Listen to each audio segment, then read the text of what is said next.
Hey guys, welcome to Traditional Bow Hunting and Wilderness Podcast. This is Jason Samkovic. Today we're going to talk a little bit about pre-planning for your hunts. And this is an important one. It's actually an important way to think about everything in life. And you start thinking that about everything in life when you start applying it to your hunting. Because hunting's something that we're all passionate about. And it's, there's a reason that, people can be very smart but hate math and algebra and don't do good in school and things like that because there's a lot of stuff we're not passionate about. Hunting, all of us, everybody watching this show right now, are very passionate about hunting. So we'll apply it there first, and then it will carry over into other things in life. When I say the pre-planning and understanding and thinking ahead kind of stuff, that's what I'm talking about. For example, here, this is a good example, made me think of doing this video. I'm out here shoveling the snow off of my trailer. Why am I shoveling the snow off of my trailer?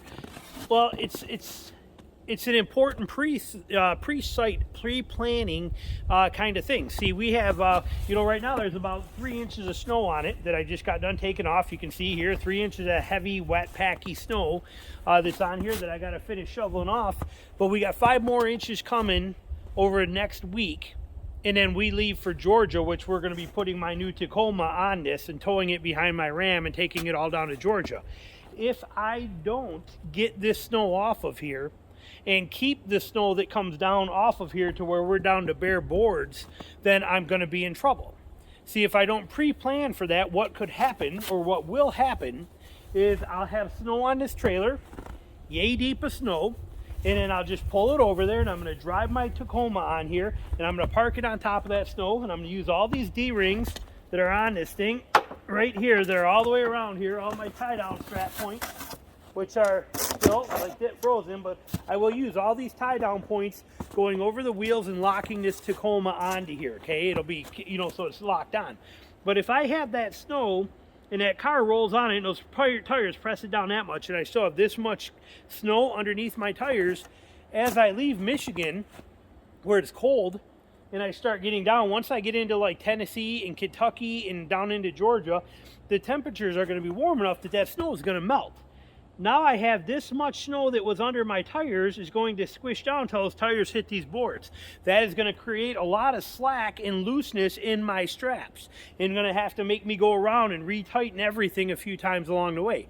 Pre-planning means that I come out here right now because we just got this snow a couple days ago.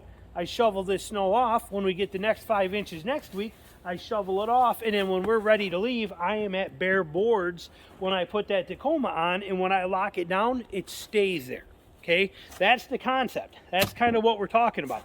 We'll get back to this, but that puts it into perspective so you can see about pre-planning and how it just carries over into your everyday life. And same goes for hunting. I mean, let me take you off this tripod here. So there we go. And for example, there is a reason that this trailer is sitting here. It is because it is the least chance of anything big falling on it, okay? I have no chances of anything big compared to the rest of the places in my yard. That's actually driveway. It can't be right there because we got to get by there. But this place gives me the less chance of having like that kind of stuff falling down and coming down on it.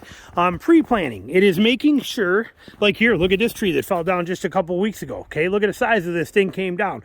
If that would have fell, snapped off right there and came down, if that would have came down on top of this trailer would have been toasted, would have been gone, it would have destroyed it. So it's pre-planning on where I position stuff to make sure that kind of things doesn't happen. So when you're out there hunting, which, like I said, is where you'll first start to apply this. After you start applying it to hunting, you're going to start looking at everything you do in life going, what can happen? How can I solve this? What can I be ready for? So when you're figuring out where you want to hunt at, what you want to do for your spots, think about it. What if the deer don't come from here? I'm expecting them to be bedded here and go there for food. But what if they're not? Do I have any other options to catch deer if they're not doing what I'm assuming they're doing? And you want to make sure you can. That's why I very, very, very rarely hunt a single direction of travel for deer. I prefer to be at intersections at the bare minimum. Hubs and things like that preferred. You get more benefit of having more options and more backup plans, I guess you could say. What if you're going to go to one of your spots on state land? I don't ever go to a spot heading into a spot in the morning without a backup plan. And that backup plan means somewhere else that I can go that is in that vicinity, not too far away to go to, that will work for the same exact wind and the same exact situation I'm looking for that day. Because you will inevitably, as a public land hunter, walk into a spot and somebody will shine you with a flashlight and tell you they're in that spot. What are you going to do now? If you didn't pre-plan, if you didn't give yourself a way out and a way to solve that, a backup option, you're going to be in trouble and you're not going to have anywhere to go. I never not have anywhere to go because I pre-plan for the backup option. Okay, make sure you have that. Before I hang a stand and I go to get into a tree, I'm looking for one as an example here, you know, kind of thing. Like for example, let's look at this one while we're just standing here. Give you a scenario. So let's say I want to go up into this tree here and I want to hunt and I'm expecting deer travel to be coming this way, for example, all right? And I'm going to be here and I want to set up there right on this pine right here where I got that one is covered, but I want to be here where I got good shooting around me and I'm going to be safe. I want to make sure that when I set up there, I set up where this gap is right here, a little higher so that I can shoot that backside through this gap of branches right here. Looks like as I climb this, I would want to make sure I can shoot that backside. People are like, well, you know, and that being my downwind side. And a lot of people are like, well, they're going to be downwind over there, so it isn't going to matter. They're going to bust me. Backup plans, planning for what could go wrong, what might happen, has killed more deer for me than anything else. I may expect those deer to be here, but on the same note, I'm going to say probably 30% of the deer I kill on the downwind side where I did not expect them to be. They're just 10 yards off of where I planned or 15 yards off, but they're on the downwind side and that's where I'm killing them at. So I always make sure I have that shooting option. In that tree, yes, I got the cover. Yes, I got the shooting from this big one, but that one gap right there gives me a whole lane down behind there. I would take that in a heartbeat. I would plan for that to make sure I have it. If I couldn't, I would probably pass that tree up. I want that shooting to the downwind side. It is part of my backup plan, part of my backup option. Planning for when things go wrong. Same with our safety aspects. When we're climbing and stuff like that too. Make sure you use your lineman belt. Make sure you use your tether as a second lineman belt to get around branches. Plan for things that are unexpected. Pre-plan out what could go wrong and try to avoid it. If it's going to be raining out, I understand that, and I will specifically try to avoid trees that are going to be slippery when it's raining. I'd rather not deal with poplar or pine, you know, light pine. This kind of pine, I'll take this all day long. You know, this type of stuff here, that's fine. But those, you know, very thin, I'm not walking around in the snow out there to find you one, but you know what I'm getting at, slippery trees. I will avoid those if I can in rainy situations because I know what can go wrong. So it's all part of pre-planning, getting your stuff in order, figuring out what matters. Daber's taking off there. And being ready and ahead of the game for it. Same with your hunting when you're going for an out-of-state trip. You're going to a place you've never been before, that's great. You're going to hunt it, you're all excited, everything's good. You better have backup plans. What if it doesn't work good? What if a fire breaks out in there? What if there's the bridge is out to the area you want to go to? You better have backup plans. Always be thinking, what if, how come, how will I, what can I? You know, that's the kind of stuff you want to keep in the back of your head. Nothing will make you a better hunter. Okay, nothing will make you a better hunter than having backup plans on top of backup plans and pre-thinking it and being smart about it. I get accused quite often when I'm setting up stands by people that hunt with me of the fact that I take way too long to pick a tree. So I will stand here, another weird little scenario here, we'll use it as an example. So let's say this is a deer trail right here, and I'm sitting here going, okay, do I want to hunt this tree, that tree, or that tree, or this tree?